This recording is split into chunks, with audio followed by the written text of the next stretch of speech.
All right, switching gears to the RFS. So the proposed renewable volume obligation points to record blending mandates for biomass-based diesel. That would be a huge domestic demand driver for soybeans, so important to our audience here. But that proposal was released by your agency in June.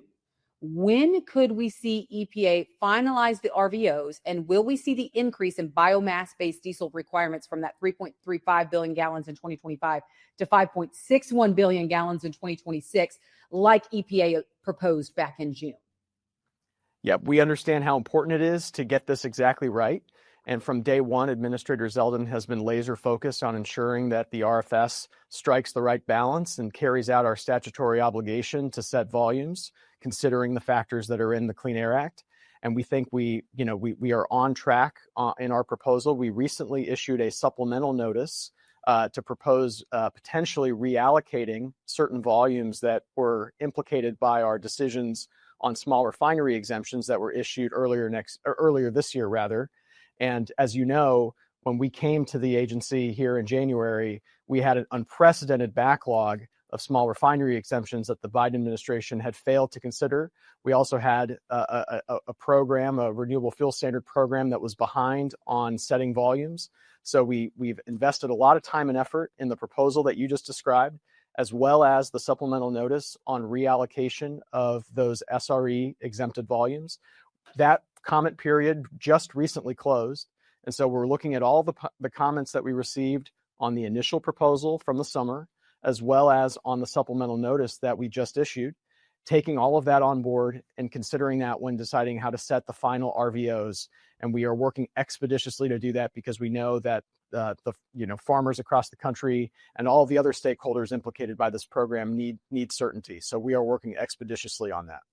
I know it's hard to nail down a timeline specifically, but are we talking winter, spring, realistically, considering that other time, that other comment period just ended? What are we talking as far as timeline goes? Yeah, what I can say is that we're working expeditiously to provide that level of certainty. We know that we need to set these volumes so that all of the stakeholders that are implicated by this program can adjust and act accordingly and start meeting the standards that we set. So we are working as quickly as we can to take final action on that proposal. All right, one more question on this. Reuters reporting this week that the administration is considering delaying the proposed cuts and incentives for imported biofuels amid pressure from U.S. refiners. That would be a change in the tone since June. So is that the case? And if so, why? Well, what I can say now is that there are a lot of rumors and speculation about what we might or might not do with regard to our proposal.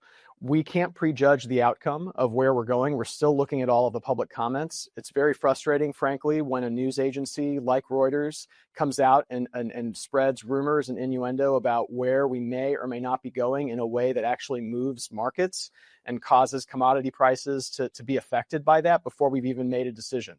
So it's something that we are actively looking at. As you said, it was an integral part of our proposal. We've received a lot of public feedback on it that we are reviewing from stakeholders across the board, and we've made no final decisions yet on that issue, and it's irresponsible for Reuters to be speculating about that at this time. Switching gears, in August, EPA Administrator Lee Zeldin announced a final action imposing no additional wastewater discharge regulations on meat and poultry processing facilities. At the end of the day, how could that action help lower food prices? Absolutely. When we came in, we saw the need to provide additional certainty to those facilities. There was a Biden-era proposal that if we had finalized it, would have imposed millions, if not tens of millions of dollars in costs on those meat and poultry processing facilities for limited environmental benefit. And so when we came in, we took a fresh look at the proposal and the comments that had come in from the public on that and decided to go in a different direction. The administration across the board, including here at EPA under Administrator Zeldin's leadership, are looking for opportunities to reduce the cost of living on families across the country. And one way we saw an opportunity to do that was to not impose additional burdensome requirements on meat and poultry processing in a way that would raise grocery prices across the country at this critical time. So you're exactly right. We took that final action. We did it decisively, went in a different direction from the Biden administration, and we think that will absolutely have a positive impact on reducing grocery store prices for consumers.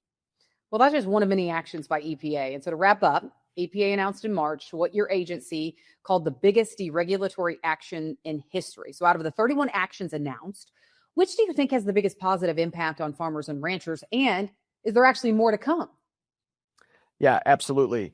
One of the things we've been focused on is reducing the cost of energy. And so many of our actions that we identified in March and have been pursuing throughout 2025 are aimed at reducing the cost of energy for consumers, for energy prices for farmers, for ranchers, for manufacturers, so that we can reduce those input costs and therefore reduce the costs of those products that folks produce, including the products that farmers that spend so much time and effort and energy ensuring that Americans have access to. So the Waters of the U.S. proposal is a prime example of that. It's designed to reduce the regulatory burden, the unnecessary illegal regulatory burden imposed by that program under prior iterations of that rule. We're undertaking a score of additional actions beyond those that were identified by Administrator Zeldin in March.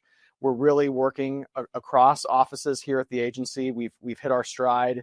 We're working across offices. We're working with other agencies in the federal government, USDA, with the Department of Energy, with the Interior Department, to try to identify ways where we can help reduce those input costs for farmers and ranchers, because we know that will ultimately result in a thriving agricultural sector in this country, which is a priority for the president, and also result in lower consumer prices, which we have to achieve.